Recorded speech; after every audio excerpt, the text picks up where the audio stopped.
this is a subset of this. Okay.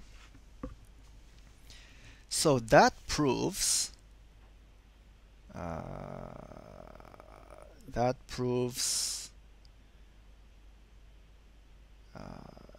this direction. Okay. Right. And next we prove the other direction.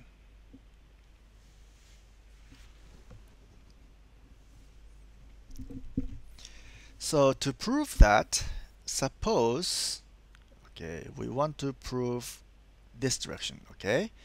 So that means this is a subset of this.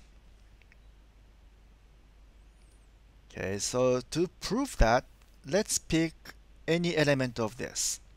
So suppose x is an element of this. Then that means x, because this is intersection. So that means by definition of intersection, x belongs to A and x belongs to B union C. This and this. But by the definition of union, x belongs to B or x belongs to C. Is that okay? So let's assume, since this or this is true, first assume this is true and forget about this one. Then we have x belongs to B and x belongs to A, because x belongs to A. That is guaranteed here. So that means x belongs to both A and B. So x belongs to A intersect B.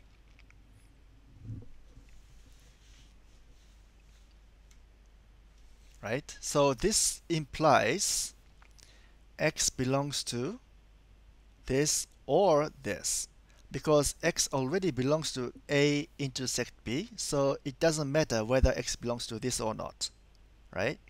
This is union. So this must be true. Okay. Now we were assuming this is true. But what if this is not true? In that case, x must belong to C, right? So suppose this is true. Then we have the same conclusion by the same logic, right? So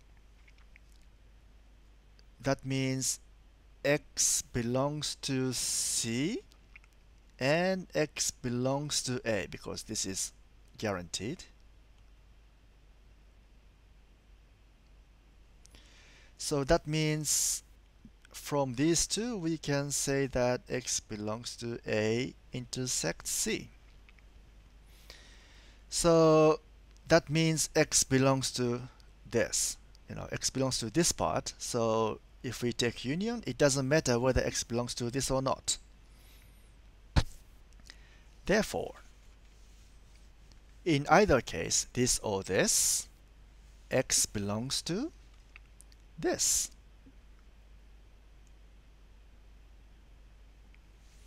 So x was an element of this, and whatever the element, it must belong to this.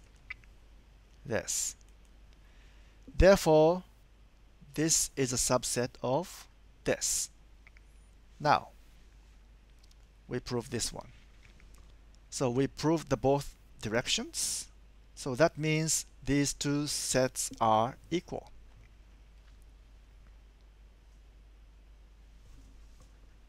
Okay? So, the second one is an exercise. Try to imitate this proof, but of course you have to change it a little bit.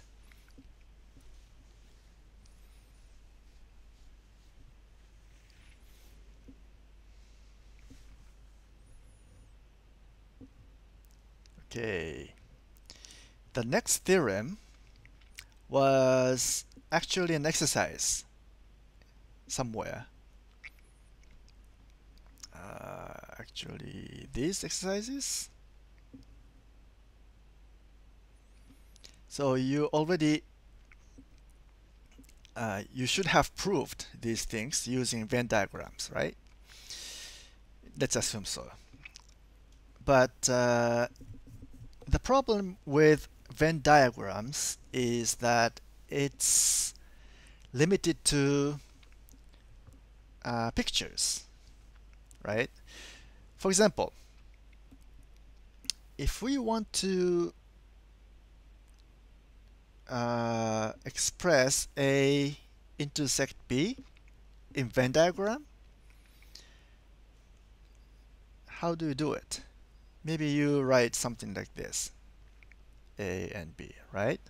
But this is just one special case of A and B. You know, A and B can be anything. So it could be like A and B. And in this case, of course, the intersection is empty set. But you cannot express all the possibilities by one diagram. In fact, there can be infinitely many diagrams possible, right? So actually the proofs, quotes,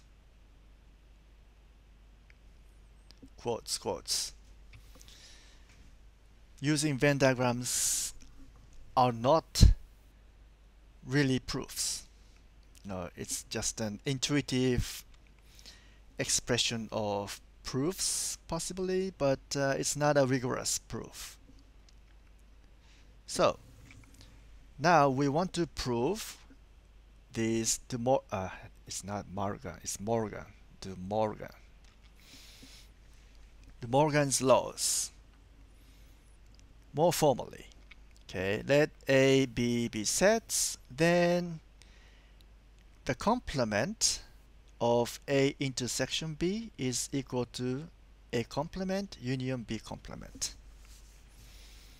And A union B complement is equal to A complement intersection B complement.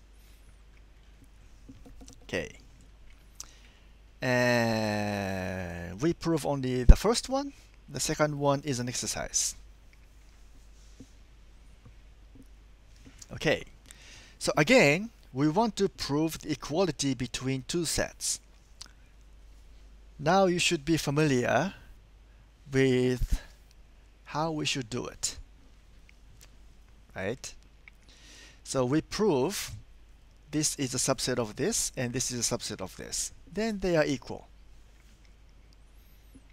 Okay. In order to prove that this is a subset of this, we pick any element of this first. So let's say X is an element of complement of A intersection B. Then that means X does not belong to A intersection B. I mean, that's the definition of complement, right? If X belongs to complement of A intersection B, that means X does not belong to A intersection B. So what does this mean? That means A does not belong to A, or X does not belong to B. Why? Well, although it's not rigorous, let's draw a Venn diagram. Okay, let's use this Venn diagram. So this part is can I use this one? So this part is intersection, right? Let's see. This part is A intersect B. Okay. So X does not belong here. That means X belongs to somewhere else.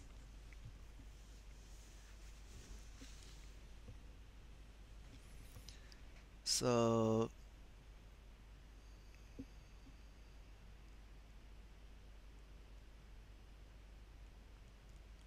x is somewhere here. Okay, that means x does not belong to A or x does not belong to B. Is that okay?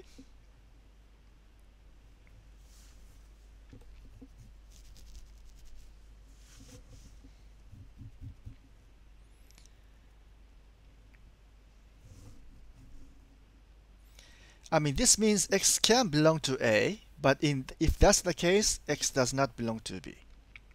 Okay, if x is here, for example, let's see. If x is here, then in that case, x is not inside B, right? If x is here, it's inside B, but if that's the case, x cannot be inside A. So that means x cannot be here. So that's what this means.